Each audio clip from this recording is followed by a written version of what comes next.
Welcome to Noble Warrior. This is a place where entrepreneurs talk about what it takes to build purpose-driven organizations and purpose-driven life. We're going to talk about mindset, mental models, actionable tactics, such that you can go out and build your own purpose-driven life. My name is CK Lin. I've been a medical engineering PhD from UCLA. I've been a director of the UC system. I've been a technology startup executive. I've been an executive coach for startup founders, philosophers, entrepreneurs. I'm on a quest to find out what it takes to build a purpose-driven life. My next guest, he invented a game when he was 26 years old, waiting tables, that turned into a best-selling game of all times, over 30 million units in 60 countries. He's the inventor of Pictionary. He's the author of the book, Game Changer. Please welcome Rob Angel. Thank you so much for being here. Thank you for having me. Rob, let me start off by an easy question. How was box breathing for you? Box breathing was great. I've done it before many times, and I find all of the breathing and whether it's box or you just hold my breath for 2 minutes. It's all good. It feels good. I found out to be a great way to start a podcast because a lot of times people are frazzled and they need to come from wherever they come from to really drop in. So I found out to be actually pivotal. I just finished your book, Game Changer. I really find it to be an inspiring story. And thank you so much for sharing a lot of the details, because a lot of times when book authors write something, they just highlight the beautiful things. I just did this, ta-da. Millions of money made in my bank account and look at my beautiful life. But I really appreciate going to the nuance of some of the pivotal moments. But one thing that I really get is from a very young age, you love adventures. From pole vaulting to Burning Man to starting a big game company. So tell us a little bit about your favorite adventures right now. Boy, you mentioned Burning Man.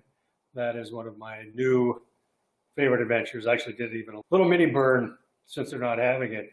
But Burning Man was great. I was ready for it. I was invited for 10 years by people ready, wanting me to go.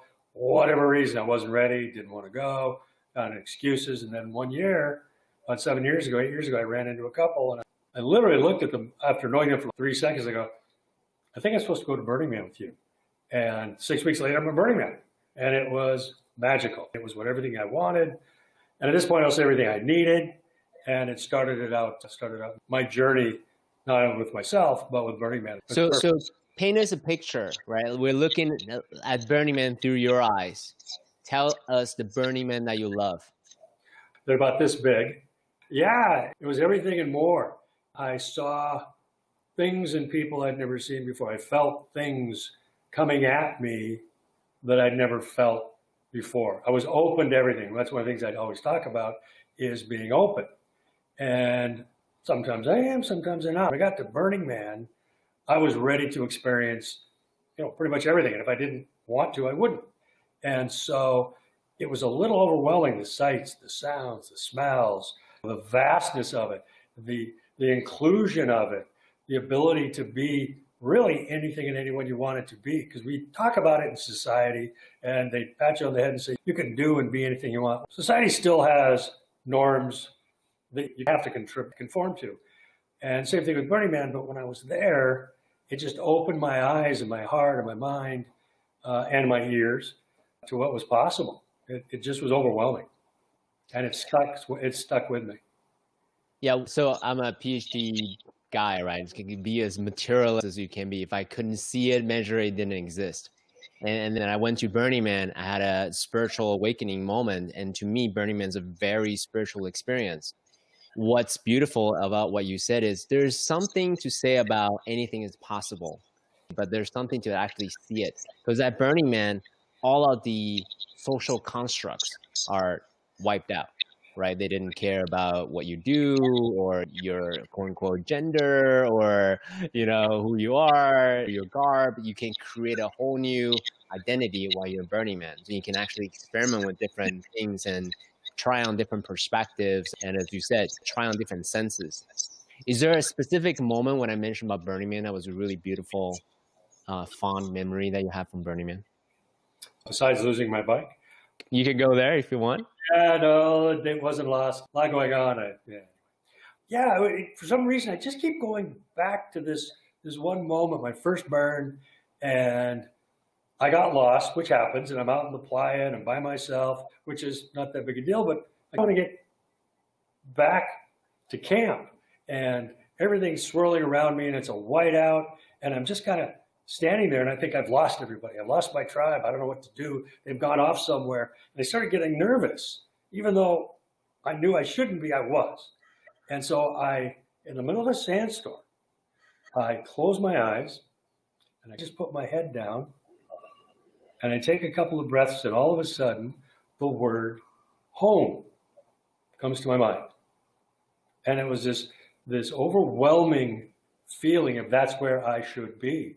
And I got on my bike and made my way back to the camp, and that's where everybody was. And it was just this, for me, powerful moment at the end. Actually, it was the end of Burning Man, that I could communicate that way and I could feel that. And finally, I was open, and everything that I needed was not at home, wasn't searching. It was in here when I just stopped for a second and said, okay, what is it you need right now? I need home. And that was a great ending. Now, at that moment, was that intuition, that intuitive knowing honed already? Like you've been working on it? Or was it really the first time that you felt this, like, whoa, what is this ability that I have? I think we all have intuition. We all do. Now, whether we listen to it, heed it, and understand it, that's a different conversation. But I know in that moment, I don't think it was my intuition. I think it was an overwhelming feeling. It wasn't like I was thinking, where would everybody be? Oh, they must be back at the camp. I was like ready to go off into the desert, into the playa in the middle of the sandstorm to find them, because I was lost at that point, spiritually and physically. And no, I absolutely believe I was given a message, a sign. Something told me to do that. I think this is a good segue, because I know that a lot of people checking in on this particular show, this particular episode, are interested in your story. In your book, you hinted at it a few times that a lot of times you just follow in your intuition, that voice, that inner voice, as you were developing Pictionary. Right. So, but when I read it, it's like a Cinderella story. It sounded like, yeah, I was just open, I trusted, I had a vision, and I did it in spite of all of the challenges that I faced. So if you don't mind going back to the moments where you really had to dig inward to listen to that inner voice when the external are chaotic, crazy, uncertain. Tell that story a bit, because otherwise it's a little bit unrelatable to people who are just reading the book. Does that make sense? Sure. Following my intuition, when the whole thing got started with me panicking. This wasn't just coming up with an idea and let's make some games and sell some games. I was overwhelmed when I got started. I thought, okay, I'm going to make a game. I'm going to do this. This wide-eyed, yes, I'm 24, 25 years old. I can do it. But then as soon as I started, or even tried to start, I got inside my own head. I started overthinking everything. I started labeling myself. I was waiting table. I'm just a waiter. I can't do it. And so it was debilitating. And it was like 2 years to get over this feeling that I was inadequate, that I didn't have the skills, that it wasn't going to work. And so finally, when I got started, I took a little step and it worked. So I took another little step. I started making the word list out of the dictionary. But it took me 2 years to actually get started. And then there was times along the way, I hired a friend as a business partner. My intuition told me it wasn't right, but I was desperate and I didn't listen to myself, basically. And fortunately, it didn't work out with him. Still a great friend, good guy, but nothing's linear. Nothing goes in a straight line. And as I joke, it wouldn't be any fun if there wasn't any problems. It wouldn't be any fun. It wouldn't be worth it. There wasn't any angst, because you know who you are, who your friends are, really what you are made of. when shit goes bad. It's Mhm. easy to plug along and okay, this happened. But when the chips are down or you're confused or you really don't know what to do, that's when your intuition takes over. And that's when I found out I can do it. Yeah, no, that's actually perfect. That's actually a great. There's a phrase that I really take to heart. Adversity reveals who we are, our light and as well as our shadow. So a lot of people are really challenged right now during the economic state, during COVID, doing whatever geopolitical situation that's happening in their part of town. But I say it's beautiful. It's a forcing function for us to see what we're made of. Just one more unfortunate situation that we have to deal with, and we have to deal individually and collectively, or we're doomed.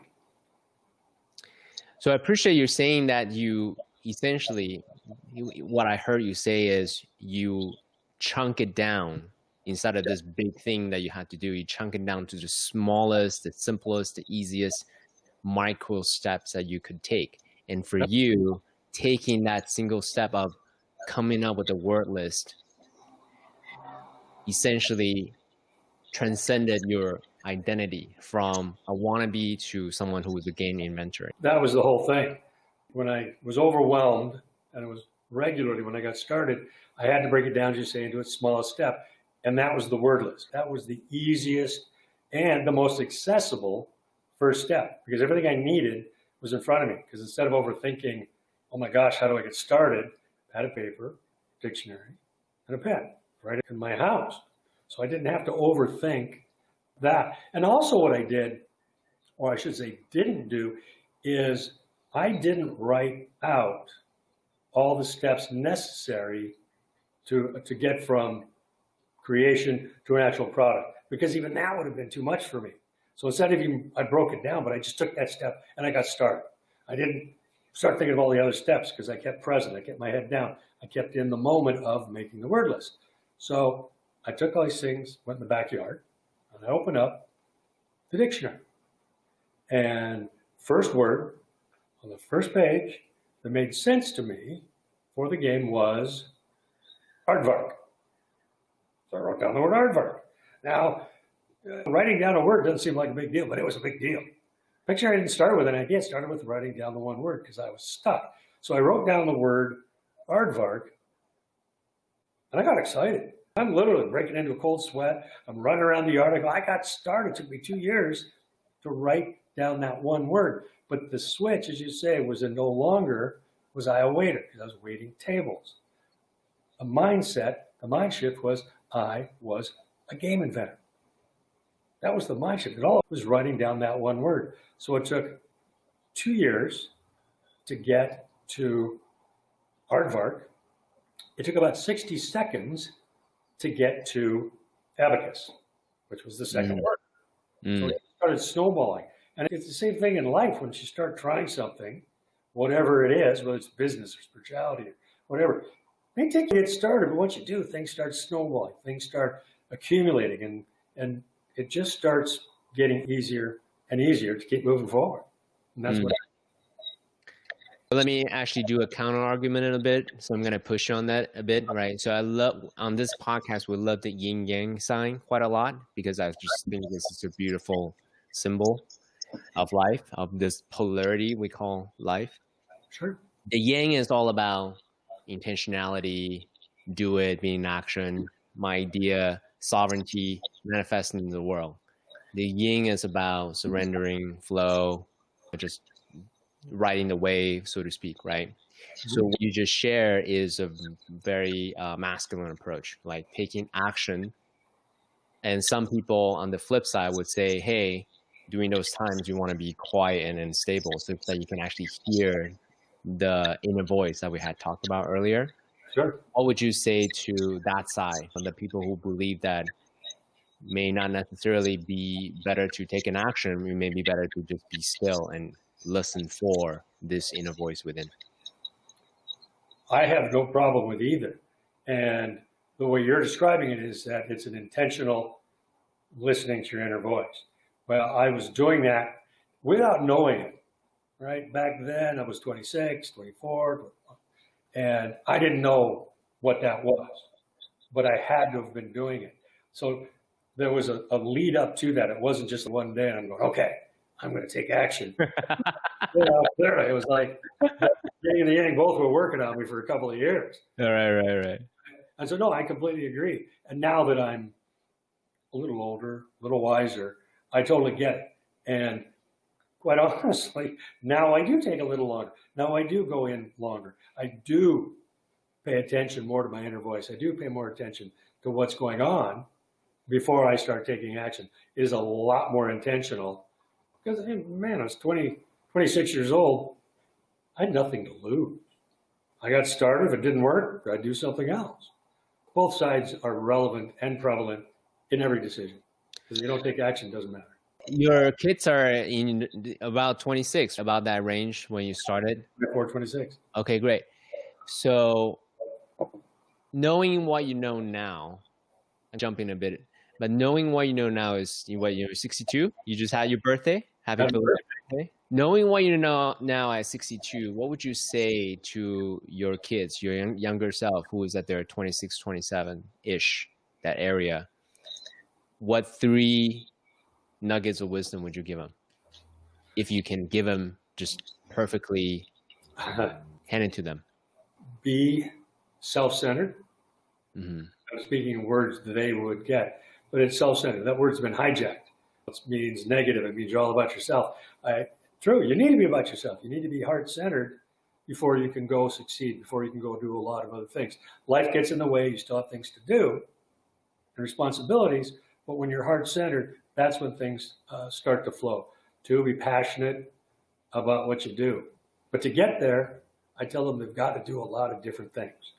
You don't know what you're really passionate about. Most of us don't wake up. I didn't wake up one day and go, I'm passionate about Pictionary. I'm passionate about philanthropy.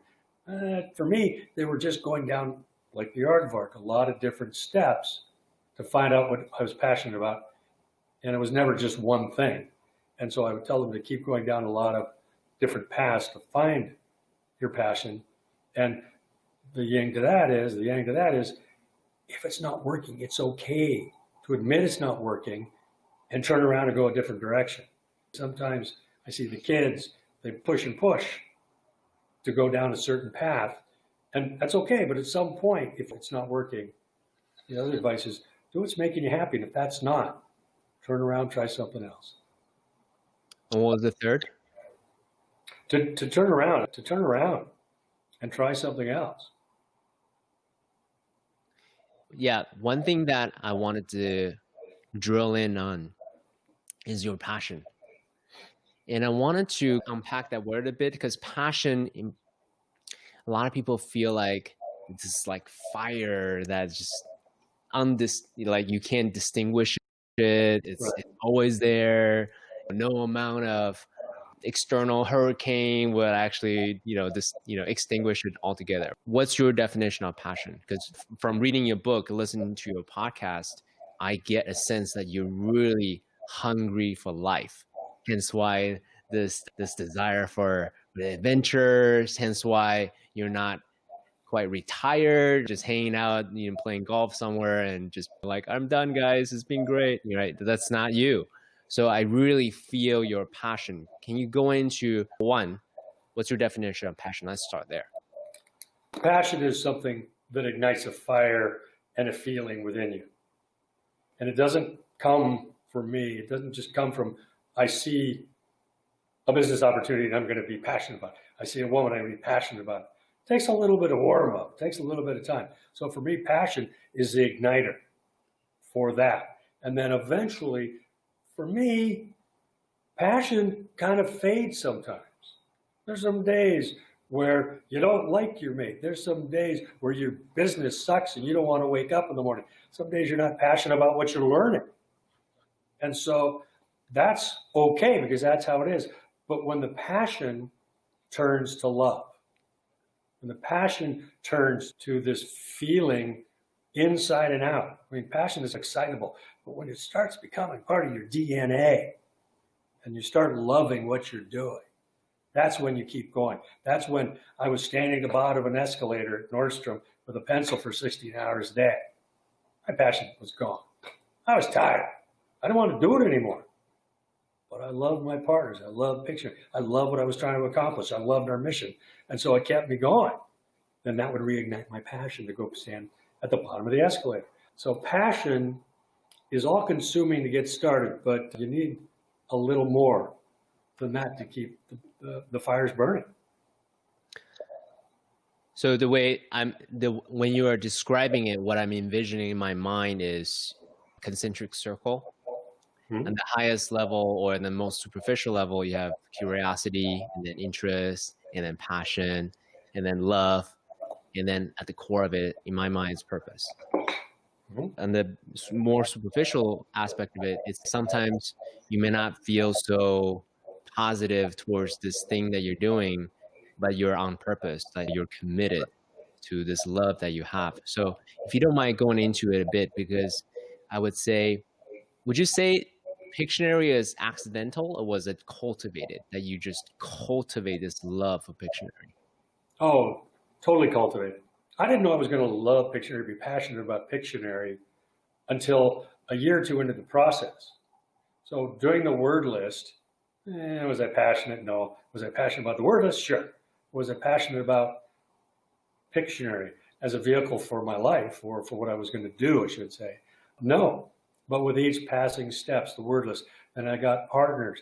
And then about a year and some months after the game was physically produced by my hands, and it was in my hands, I put all those pieces together in that game. And so when I physically had it, there was another switch that was flipped in my brain and my heart. I'm like, holy moly, this is real. It's no longer this nebulous idea that people are going to draw pictures on a pad of paper. And so now I'm going, okay. So when I started selling Pictionary as an experience, it wasn't a game, it was an experience. That's why the brand, what it was, that's why it kept selling. It wasn't just a game, it was an experience. But once I started feeling that experience myself, it started growing into passion. It started growing into love. It started growing into my life's work. I was like a lot of entrepreneurs, 16 hours, 20 hours a day, because I wanted that thing to succeed. I wanted to succeed. I wanted the darn thing out in the universe. I wanted people to play this thing. And that's what was driving me. We didn't make any money for a long time. So it was never the money that was driving this machine. Eventually, yeah, you've got to, monetize and make money, certainly. But to begin with, it was just about sharing this experience with as many people as I could. Mm. And when I saw that, and the people started telling me these stories over and over, how their life was influenced or changed by this silly little stupid ass game that I invented, that was powerful too. Mm. So influence on people was amazing. So if I'm here, let me see if I can recreate what you just said. One, it became a child when you saw an idea into a physical manifestation or something. So that was a pivotal moment. Another pivotal moment is you start to also experience firsthand for yourself, as well as with your friends, the beautiful quote unquote transformation or the product. So that's another pivotal moment. Another pivotal moment is you start to hear this brainchild of yours making a difference in other people's lives, bringing family together, cultivating friendships, and all that. So that's another pivotal moment. Is that accurate? I want to make sure I'm hearing you. Yeah, absolutely. It's as I said earlier, everything in life, let alone Pictionary or what we're talking about, it's just builds. Everything just builds until it doesn't. But in this case, it just kept building. And there's many pivotal moments, not only in the game, but in life, and they just kept happening. Yeah. So as an entrepreneur, put a different hat on, right? You were selling this product for $30 a pop. Yep. And you make maybe $300 a day in 9 units in the early days. That was a good day. I remember you mentioned that in your book. But at the same time, you weren't also making a full-time income there yet. So tell us a little bit about, how did you know that this was the thing that you want to double down on, triple down on, quadruple down on, and you just say, I'm going to do this, even though there's no external feedback loop such that I can continue to do this to feed myself, my family, my partners, and so forth? Yeah, I mean, I think just a lot of it is faith that it's going to work out. when I was young enough where I could just keep going, like I said to my kids, I'd just keep going until I couldn't go anymore. And I just had faith that it was going to work out. And I wasn't willing to quit until the universe told me that it was time to quit. And just with each step, as you say, I'd stand at the bottom of the escalator at Nordstrom, 12 hours. I sold 3 games one day. That's $90 total. Right. For me, it's only $45. Wholesale price was $15. Mm-hmm. Man, that's a big day. From 1,000 selling 3 games, man, that was very cool. Then I figured out how to sell more. I mean, I learned. Right. And I got to figure out more. So I had to switch my marketing tactics. But that's from a business standpoint, nothing static. While my mission didn't change of people enjoying the game. The game had to remain true to itself and that people would enjoy it. But some of the mechanics could change. And we changed the marketing from, or the crux of the game, from a guessing game, from a drawing game to a guessing game. People are just more comfortable guessing than drawing. And I figured that out. So the next day, instead of 3, I sold 9. So yeah, just adapting as I went along with each roadblock or with each little problem. So what I'm hearing, you didn't say this in your book or in this conversation, but what I'm hearing is if I can sell 3, I can sell 9. There's a belief there. Oh, absolutely. If I can sell 1, I can sell 1,000,000. Oh, wait, but hold on. That's a pretty big jump, though. If I can sell 1, I can sell 1,000,000. Did you actually believe that you can sell 1, you can sell 1,000,000 at that point? Hell no.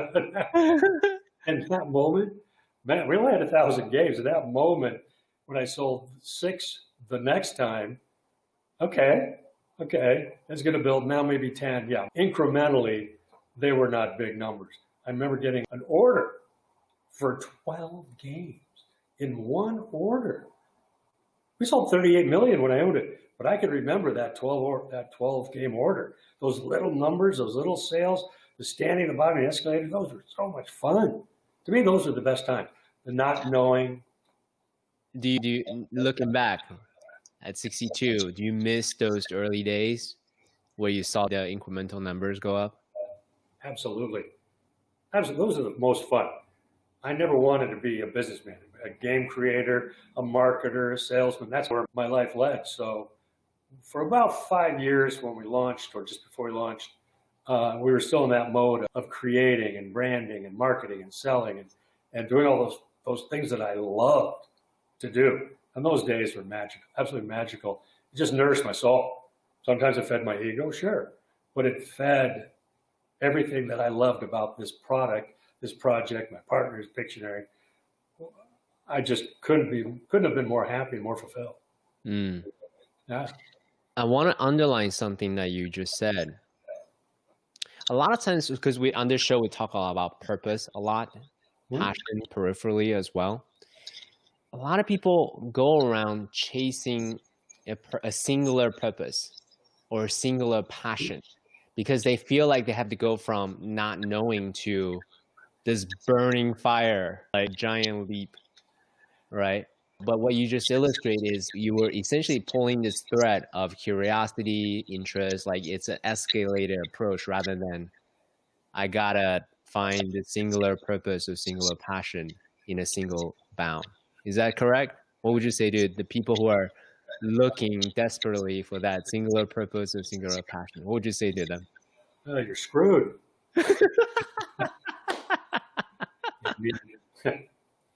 It's hard finding a purpose. Everybody tells you have to have one, but does that mean you have to forego all your other loves and hobbies and other passions to find your purpose? I've been going down that rabbit hole myself, for sure. It's after I sold Pictionary in 2001, my purpose was my kids and philanthropy and nonprofits and all these things that totally nourished my soul, totally made me happy. But eventually the kids, grew up and stopped coming home, and the nonprofit closed down in a positive way. I sold my house, blah, blah, blah. And so I spent a fair amount of time trying to find my purpose. I was groundhogging, looking around. Where is it? Where's my purpose? I don't know. I couldn't find it. And I was getting frustrated because I think I was told, or I read a book somewhere that said I had to find my purpose. And so I want to find my purpose, It's not all consuming like it used to be. And as you say, I just get curious. And I think my purpose will find me. And to that point, I really believe that Pictionary was not my purpose. I don't think my purpose in life, it took me a while to understand that one. That was that real confusion of, this is it? This is my contribution to humanity? And it's great. Make no mistake, I love and appreciate what happened and what I accomplished. But I never assumed or even hoped for a second that all there is Pictionary. So I know there's more, and I think Pictionary, all the security that is given me is just the step to whatever it is I'm either supposed to do next, will do next, or will accomplish next. And I'm not going to forego Pictionary or philanthropy. Anything I've done, I'm not going to say that wasn't great. So I love that. Yeah. But what's next is those are all stones, stepping stones to get there. And that took a long time for me to understand. Okay, great. Let's actually go there right now. So one of the things that I share on my podcast is this entrepreneur journey, right? In the beginning, you're, bright-eyed, bushy-tailed, hopeful, and then you get good at it, and then you have this egoic self-expression. Nothing I do is wrong. And then at some point, you achieve everything you wanted, and then you get to the trough of disillusionment. Is there all there is? What's the point of having all these accolades? Why? Why, right? But at some point, you get through this journey of enlightenment. You get out of it, come to realize, hey, that's great, and this is great, and what's next for me? So it sounded like you actually went through that process a bit. So for someone who is going through this trough of disillusionment right now, due to COVID, due to the economy, due to business disruption, due to all these things, right? They're at the trough disillusion, right. And it's painful. And a lot of people may not be able to relate because most people don't want to talk about this trough of disillusionment. What would you say to that person listening right now? Well, I guess it's normal. COVID notwithstanding, there are going to be troughs. So don't beat yourself up over that it's happening. I tend to internalize and say, this is happening to me, and this is terrible, and it's this existential threat, everything that's happening, as the expression goes, to me, not for me. And so it's hard to do, and with a little work that I've done, and obviously CK and others, this is all happening for a reason, and tell yourself it's happening for me. Instead of playing, I almost said the victim, that's too dramatic, I apologize for that. But know that it's going to get better. You're going to get better. Two, I think just keep plugging away. You got to keep moving forward. And that's where this whole open and this whole curiosity that I have. If something is not working or you're trying something, take a little break. Watch a little television. Go for a little walk. You got to get out of your own head sometimes. If I'm in my own head, I'm in those troughs as well. And when it happens, I have a hard time getting out. Sometimes I just don't have the mental strength or even the tools to always get out.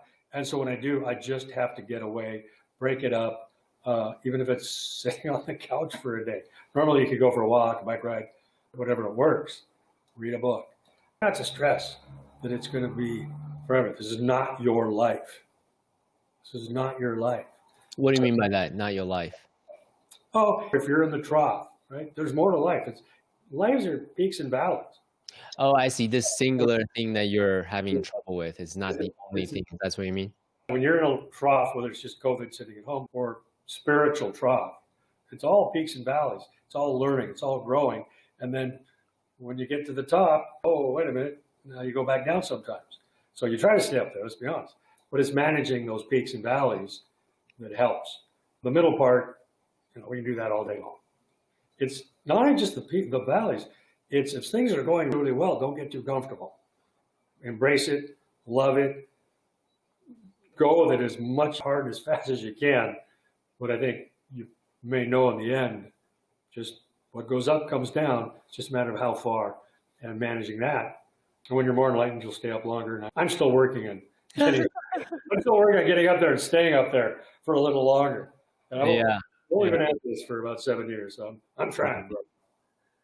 Would you say that, let's talk about your kids again, because they're easy targets right now.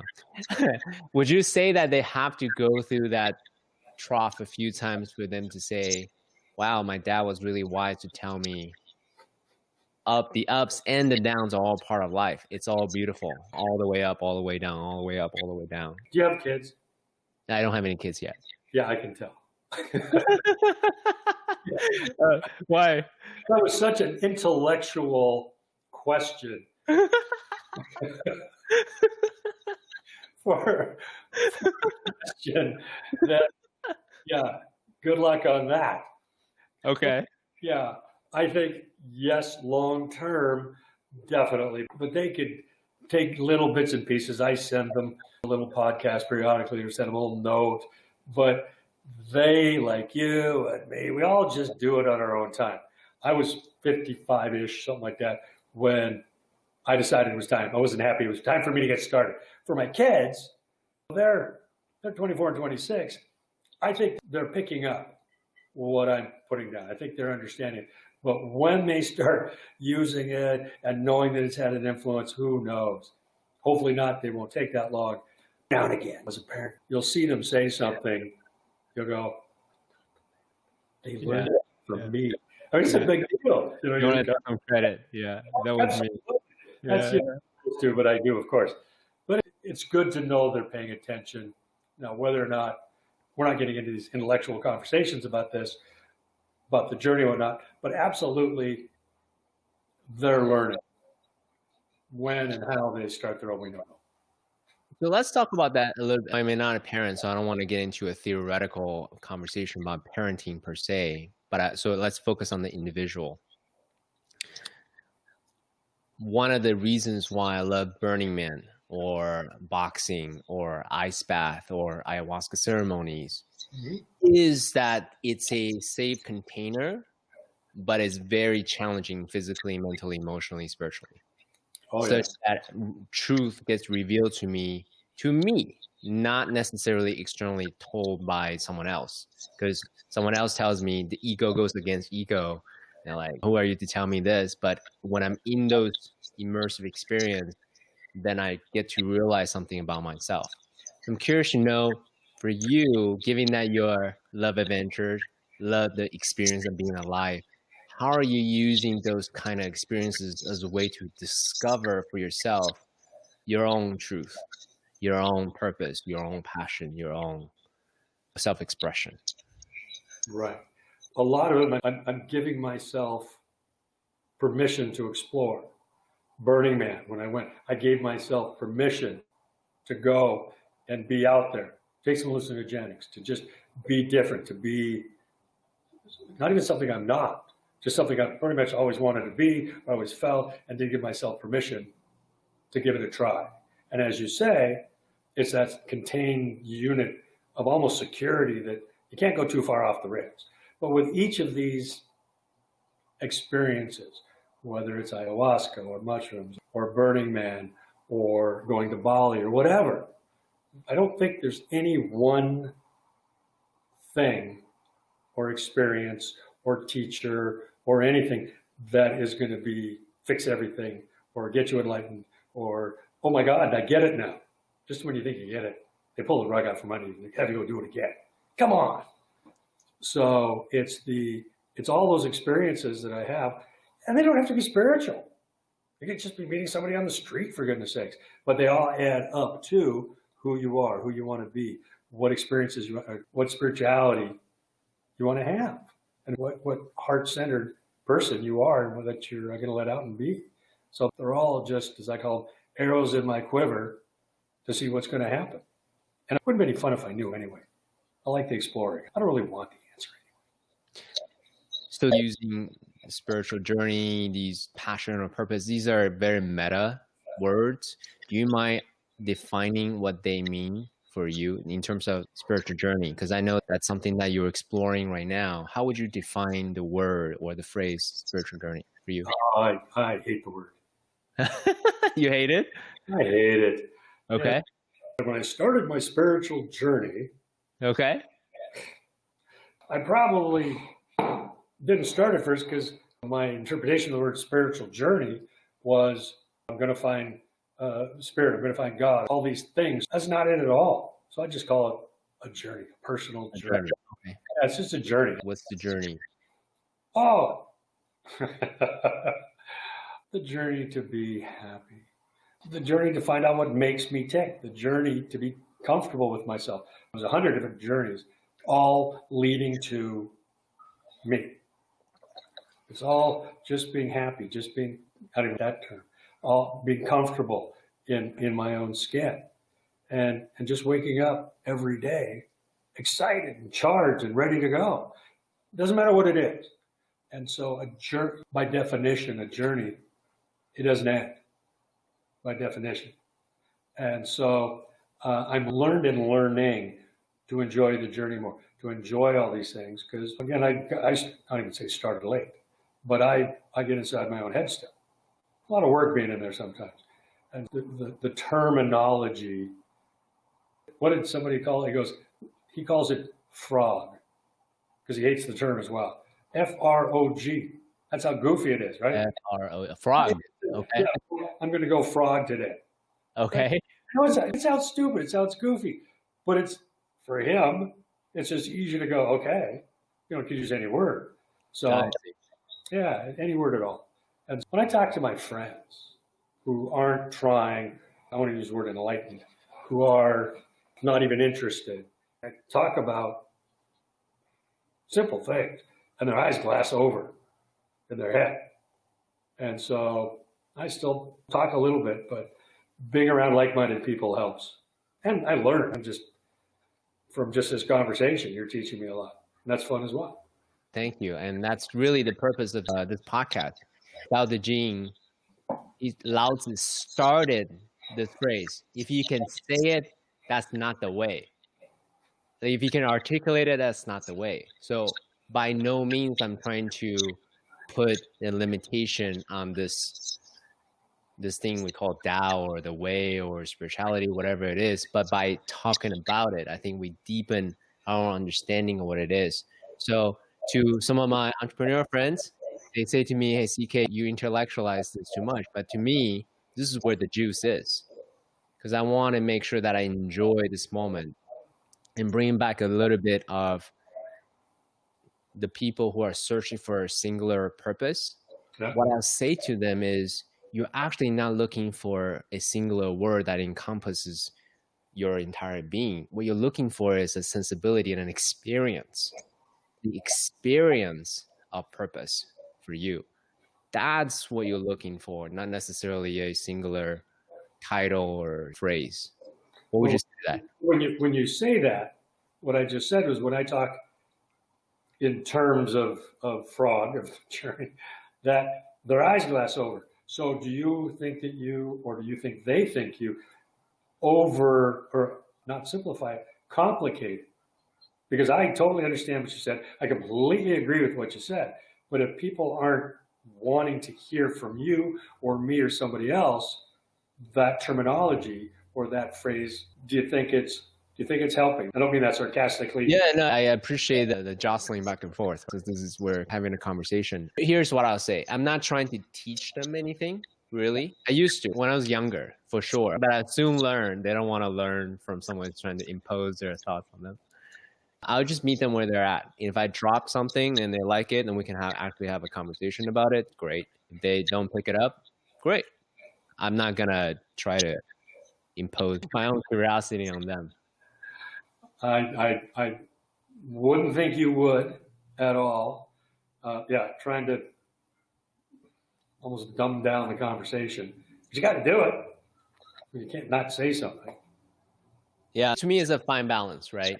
Because I actually have feedback from part of my family in-laws, and it's like, oh my God, it's so intense talking to you because I'm so curious, right? So I have to learn to scale back a little bit. Sometimes they just want to have a beer and exactly. They don't want to have life's meaning type conversations. I'm thinking about you, me, and you. Sometimes just don't want to think about it. I don't want to learn. I don't want to grow. I just want to, I don't know, have a beer and see what's going on. That's actually one of the reasons why I love our men's group, our men's community, because there are times we're just shooting shit and just having a good time, poking fun of each other, and it's all good. I think we need that sometimes. And now, actually, I will say one more thing too. For the people who may be at the trough of disillusionment, be involved in a community that loves and accepts really gets you that experience. What would you say to that? First of all, let's come up with another word. Okay. For trough of disillusionment. Okay. I hear that and I'm depressed. Okay. Too depressing? Okay.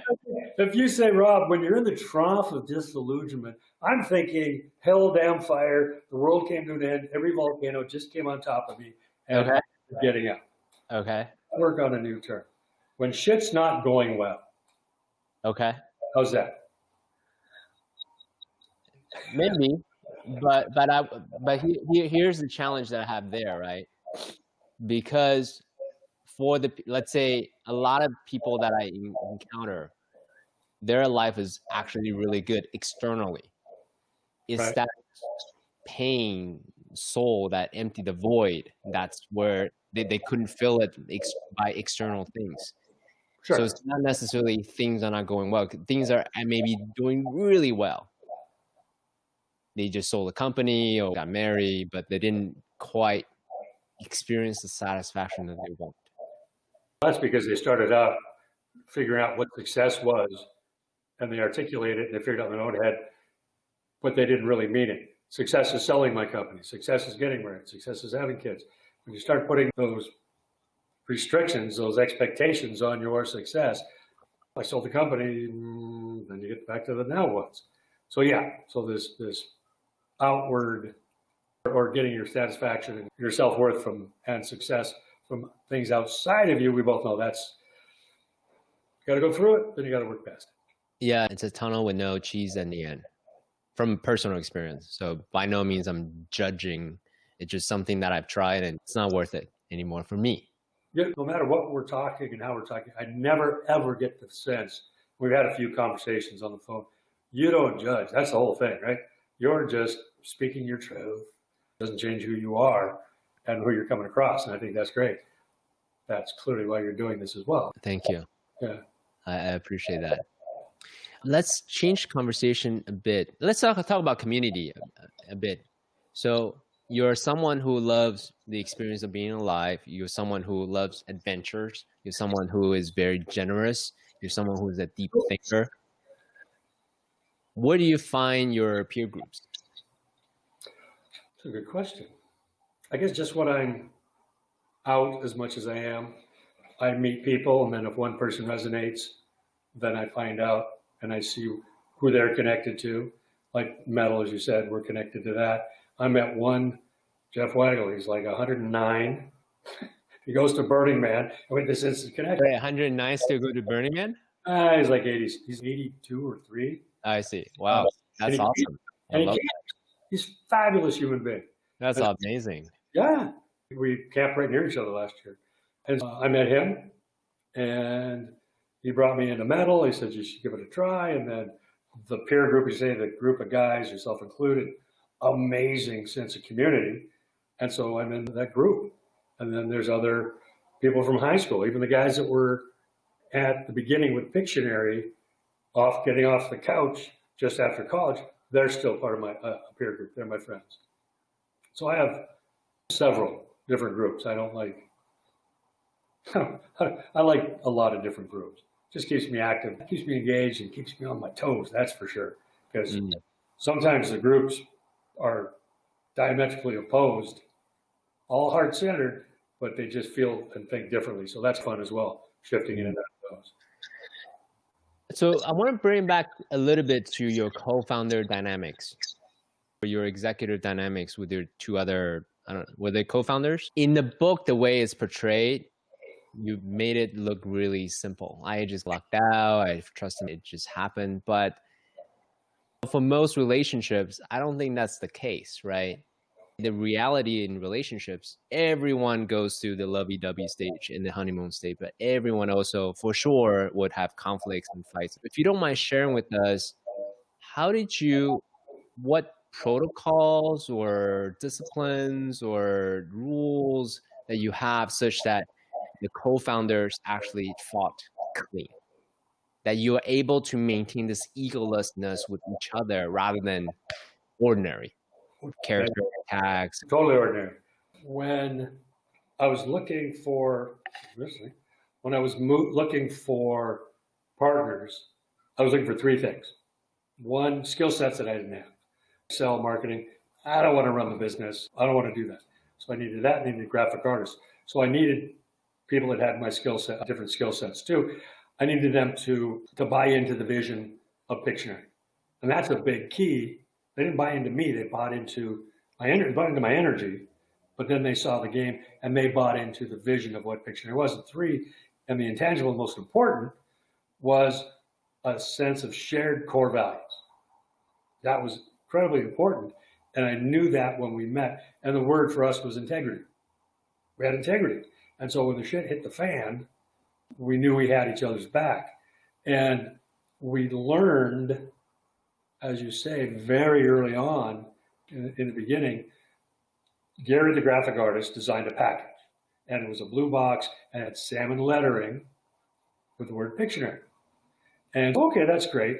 Terry, the CPA, the CEO, he has to go do a press check, was basically make sure the printer does the job correctly.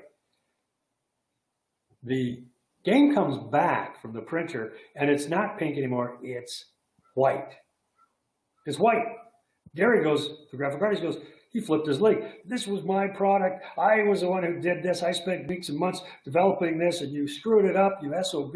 And Terry's going, well, I think it looks better. And of course I'm going, I think it looks better too. I'll let them fight it out.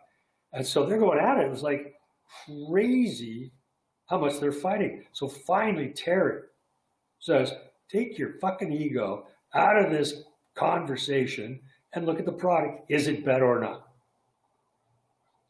Fine. Take him a while to come down. Gary, his life's work, his work. He looks at it and it's better. And he agreed. It looks better. And so instead of continuing to fight, he looks at it. That was the end of it. He knew that from then on, we all knew we were going to get in arguments and fights over business. It was always going to be about Pictionary, nothing personal. There was personality conflicts, of course. We would take it offline, if you will. But as far as the business went, as soon as we took our ego out of it, instead of, I've got to be right, once we took that out, we did it. It worked really well until, I don't know, 4, 8, 9 years into the process, I started suffering from depression, very bad depression. And so my modus operandi is I hit the golden rule in the ass and I made everything. Sorry, Rob, let's come back to that a bit. But I want to underline this. Co-founders have parted ways for something even smaller than, say, color of a font or something like that. It's not the thing, but it's how you resolve the conflict. It's easy to say, let's be egoless. Let's just, focus on the business. But that's so easy to say. It's so difficult to do. How did you guys do that? There's only 3 of us. That was it. We sold biggest selling game in the world for 10 years. We only had 2 employees. So we managed to keep the connection together. But we always just put the silly game first. I know it sounds simple, but that's really what it was, because we wanted to maximize profits. We wanted to run this ball out as long as we could. Turned into 17 years total.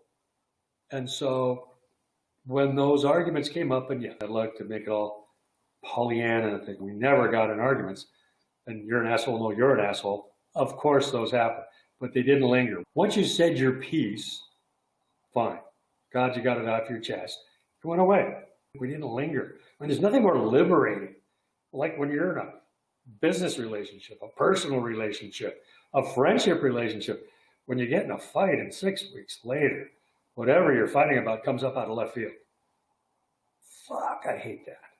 That's the worst. So when the conflicts come up, get over it. Say what you got to say. Get over it. Move on. I don't want to hear it.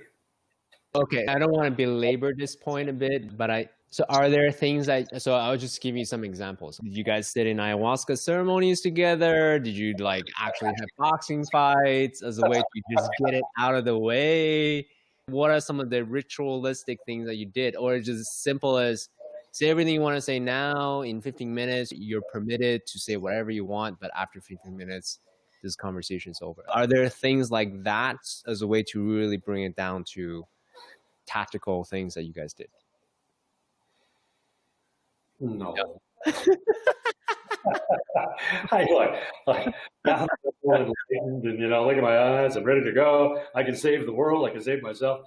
Yeah, possibly now that I know what I know, would we done a ayahuasca or the talking stick or let's sit down and talk about our feelings. Yeah, no. I hate to okay, it's all good. So let me actually it sounds so Pollyanna, but it worked out. And would I've done it differently, knowing what I know? Yeah, I think I probably would have. Now, would it have had a different effect? I don't know. It was just about respect. I mean, it's all about respect for each other and our talents and who we are. As Terry said in the book, it was we gave each other the latitude to be who we were, warts and all. I was a pain in the ass to work with. Oh my God, moody. Sometimes I didn't show up. Sometimes I didn't get my work done. But they accepted that. And they sometimes had to work around it, and sometimes they didn't work around it, and we got through it. But so quick question there: did they know that when they first got involved with you? And the reason I asked this question is this: ideally, we want to know what whoever we're in relationship with, their what at their worst, so I could see if I have the space, right, to hold that. If I'm not able to, then it's not a good journey to be on together. Does that make sense? So yeah. Did they know that, or did they just find out during the journey and say, okay, I'm willing to continue this journey with Rob? The latter. Okay. I mean, I didn't even know that about myself, for goodness sakes. We were talking about love and passion, or passion earlier. All the passion overcomes a lot of ills. A lot of problems. Success masks a lot of problems. After a period of time and sales were kind of chugging along, and maybe we can take our eye off the ball. Well, I wound up taking my mental eye off myself, let alone my ball, the business ball. And yeah, I owe them an amazing debt of gratitude because I went off the rails, but it was a slow burn. And so slow what? Slow burn. Slow burn. Yeah, I didn't just wake up one day and go, wow, let's go crazy. So it took a little time, but they were gracious enough. They were gracious enough to understand for whatever reason. Yeah, we sit in each other's offices and complain about the other guy periodically. Of course. So knowing what you know now, because part of your role, your identity is you're advising others, your game designers, entrepreneurs who look up to you. What's your advice to them in finding a compatible co-founder? And then let me contextualize this question a little bit. I think it's a lot like dating. We go in with the best intentions. We do some maybe interview questions, first date, and they're like, oh, it's pretty good. Let's then start a company together, but effectively getting married. And then you find out later on, holy shit, there's all these things I didn't know about you, blah, blah, blah. So what would you say to younger founders, knowing what you know now about couples dynamics, co-founder dynamics, about vetting the right co-founder for whoever's listening? Oh man, I think there's tests for this. No, I think you really, you have to use three things. And I keep going back to it. Intuition, because you'll never have enough information. Any decision you make, whether it's partners, business, sales, whatever. You'll never wait around for all the information. You can get along great with somebody for 20 minutes, even a year or two. But then when it goes bad, give yourself a legal out. Make sure you have a partnership agreement. Mm. It's nice to have a handshake, but if it goes bad, trying to untangle something is tough. We didn't have one for the first year of our existence. We just couldn't afford it. Mm-hmm. Just couldn't afford it. But we were men of our words, and we lived up to it. So when we could, we got partnership agreement. Now you got literally there's physical things you can do. If they're young, you can check their Facebook. You can have conversations. I think most people are more aware now of other people than they used to be. Just make sure they don't have your same skill set. I think you said that earlier. It's the same thing. It's for goodness sakes. Make sure you're compatible. Make sure you are compatible. And then cross your fingers. How's that for a technical term? Thank you. No, that's actually really great. I really love that you underlined the clause about the legal out clause. I think it's like a prenup, essentially, right? A prenup, postnup. So that way, You never look at them. You're never supposed to look at a contract. You sign it, you put it in the drawer, and hopefully you never bring it out. mm-hmm. You just leave it in the drawer. But when you need to, Mm-hmm. you'll get into a he said, she said. Kind of Mm-hmm. going through one of those with an investment I made. The two owners, exactly what we're talking about. Mm-hmm. They're friends, not ending that way, and they don't have a partnership agreement. So it's very difficult. Cover yourself legally. That's all this stuff all these things we're talking about, ego and emotion and heart-centered. There's legal things you need to do to protect yourself as well. If you're going to be in business, if you're going to put yourself out there, if you're going to be with other people where there's money involved, where there's business involved, get your trademarks and copyrights, get your partnership agreements, get your buy and sell agreements. You may not need it at first, but eventually you will. So cover yourself. Yeah, for sure. I want to actually add two more things. I think that may be helpful. I actually learned this. Will, the president of Metal, he said, before I got into any relationship with a woman, in this case, he was talking about romantic relationships. He said to really pay attention to how you feel around them. Do you feel great about yourself? Like, were you being around them? Yeah. Or do they make you feel bad about yourself? Right? That's a good indicator of the future to come. So pay attention to that. Absolutely. And that's what I say, intuition. But intuition is also a visceral reaction. So it's not just your brain saying, this feels right, this feels good. If they're making you uncomfortable, you'll know. You'll know exactly, as you say, you'll know how you feel. Because do you want to have dinner with them 5 nights a week? That's the same thing. How do you feel? Because you're going to be with them all the time. So feeling, intuition, do you get breaking a cold sweat? Just pay attention to physically how you feel or how you're reacting. I completely agree. Completely agree. And with COVID right now, and we're all online, it makes it a little more difficult. You know, you're not around each other as often, but you'll know. You'll know. One other thing I want to put in, and this is for me, I think it's important. I want to see them at their worst or when they're really challenged. So I would take them to an ayahuasca ceremony or a Spartan race or a cold bath or some kind of a thing such that I can see, oh, okay, here's how they're dealing with external stresses. Right. This is me, and I'm a little bit, I want to see that. So then that way also they see it for how I react as well. Right. But do you think that the Spartan races, for instance, that have you ever met somebody that you didn't go with at one of those things and I could feel this person, I could see this person, short circuit and trying to figure it out yourself. Have you seen somebody, met somebody at one of the ayahuasca, Spartan, or whatever, that you're like, oh, this person's dealing with this. I like this person because you're doing something together in the first place before you even know them. We're here together. We have the same likes. It's not just vision and I love the product. It's, oh shit, this person just climbed over that thing. I like that. That person just got hit in the nuts and, oh, they're dealing with it quite well.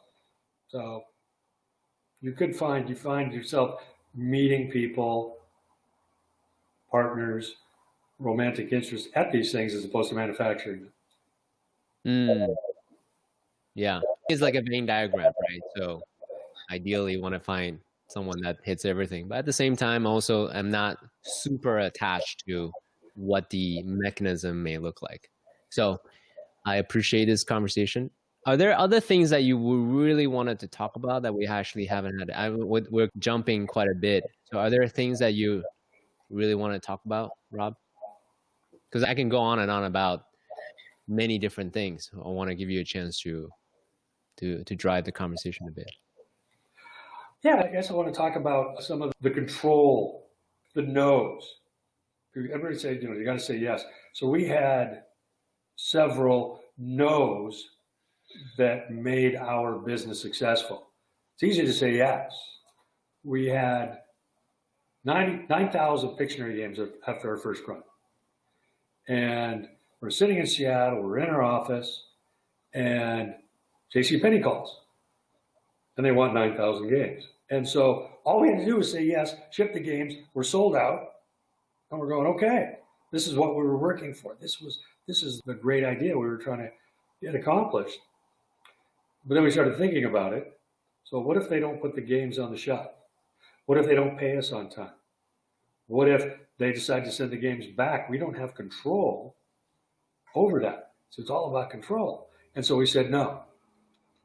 So I think saying no is harder, much harder than saying yes. But I think the no's get you farther along because it's that sacrificing long-term success for short-term gain. I think we all do that instinctively, but putting that thought in your head or removing that from your head and looking at the bigger picture, looking down the road, saying no helps. Keep your train on the tracks for sure. There's actually one question I forgot to ask you. So let me take a step back a little bit, and we can go back and then zoom in again. So you had talked about following, your curiosity, interest, passion, and then love, right? And at that point, the vision gets more and more concrete. The more you invest in it, the more you see the positive feedback loop and so forth. If you can bring yourself back to the point where the vision was still not that clear, you can kind of feel it within your gut. You're like, there may be something here. My friend and I, we played this charade on paper. It's fun. The vision is still not concretized. What would you say the steps you took to concretize that vision more and more for yourself, first and foremost? Is that another intellectual question? Too intellectualized? Oh, no. My answer may disappoint you. Okay. With all the information that's out there in the universe right now and on the internet, people have the ability now to find all the answers they need online. The creativity of it, the open-mindedness of life, the curiosity is stifled. And so back then, there wasn't even email when we started this damn thing. That too much information is inhibited. And so what I'm getting at is that question you just asked me, probably there's 1,000 entrepreneurs out there right now writing down these questions. And they're saying, okay, how can I concretize, whatever word? Because on Shark Tank, they have all the questions you're supposed to know, all the business questions you're supposed to be able to answer. That's bullshit. Somebody's sitting there going, I've got a great idea for a business. Oh, but wait a minute, I've got to answer the shark's answers before I get started. That is debilitating. Trying to articulate your mission, your vision, your goal, your dream, get your market plan, your business plan. Where are you going to find your financing? What are you going to sell? How much are you going to sell it for? I mean, that's just the exit strategy. Yep, all that stuff. No, that's the exit strategy. There you go. There, exit strategy. That alone is enough to drive somebody crazy, or at least not them make the right choices for themselves and the product. But the point is, my God, there's so much information that there's a ton of people out there saying, forget it. I can't do this. I don't have these answers. So knowing, my kids call this a Rob answer. I could have answered your question like in 2 sentences, but I tend to do whatever the hell. Great. Perfect. Yeah, that was actually a defensive apology, so I apologize for that. But it's like there was no definitive answer. And I've always wondered if the internet was alive now, or if I had the access to information, what did that look like? Would Pictionary have happened? Would it have been what it was? And I know the answer is no. Mm. I know the answer is no. And not just because of technology. Because? No, because?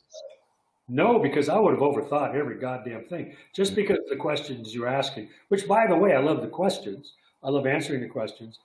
But if you asked me these questions when I was 26, these terms would have been so foreign to me that it would have thrown me off my game, pun intended. Mm. And so I'm going to go back and actually watch this podcast because you're asking me questions that are logical, and I know I would like to know for myself so I can tell other people, because that's what people want to hear. Use the resources. But at some point, you just got to make the decision, pull the trigger, and go for it, whatever it is. Yeah, so there's many different ways I can ground our podcast to a conclusion. There's a lot of things I want to ask you about identity shifts, right? Who you were then, and then in the middle, and where you are right now, and then what's coming next, and so forth. Different guy. But I think that would probably be good to leave into the next conversation. So, Rob, I want to take a few moments to really acknowledge you for what you share on our podcast today. And thank you for the openness that you have. And really, you have no idea who I am, what I'm about. You're just willing to go wherever the conversation goes. And thank you for sharing your story in such a way that it moves people to have them think about, hey, if Rob can do that when he was 26 as a waiter, I could probably do something similar to pursue my dreams, to figure it out, to have faith in myself, to pull the curiosity, to gamify, right? To turn it into a game such that I may be one day and be like Rob too. Creating a game, creating a company, creating a life that's worth living, and really live a life of adventure. So I really acknowledge you for sharing yourself so generously on so many levels, on the tactical, on the strategic, on the mental models, and then really who you are as a human being. So thank you so much for being here today. Thank you. Thank you. Yeah, I think you articulated at the end that whether you follow my example or CK's example, whatever, just have trust in yourself, faith in yourself that you can do it. That's really the bottom line. Pictionary happened for 1,000 different reasons. My life has happened for 1,000 different reasons, but it's all because I had faith in myself, trust in myself that I was going to get it done, that things were going to happen. I was going to make the life I wanted. And that kept me going. And so don't worry about our lives and our examples and who we are because you want to be us. That's bullshit. That's total bullshit. Just be the best version of yourself, and then everything's going to come. You got to do the work. You got to get heart-centered because that's when everything flows. And I know it sounds, that's true. I don't care how it sounds. It's true. Actually, I was going to apologize for that. Just trust in yourself, believe in yourself, and know you're going to make the right choices. And then just go do it. Go for it. Go for it. Go do it. So those of you who are inspired by Rob's story, I want to remind you once again, go get Game Changer. It's an inspiring story. If you're looking to create a game, if you're interested in entrepreneur biography, if you're interested in something that's a little bit, that covers the tactical, the mental models, as well as the wisdom, go get the book. And Rob has so generously to share with us a 2-for-1 deal. You want to say something about that? Yeah, I think I know.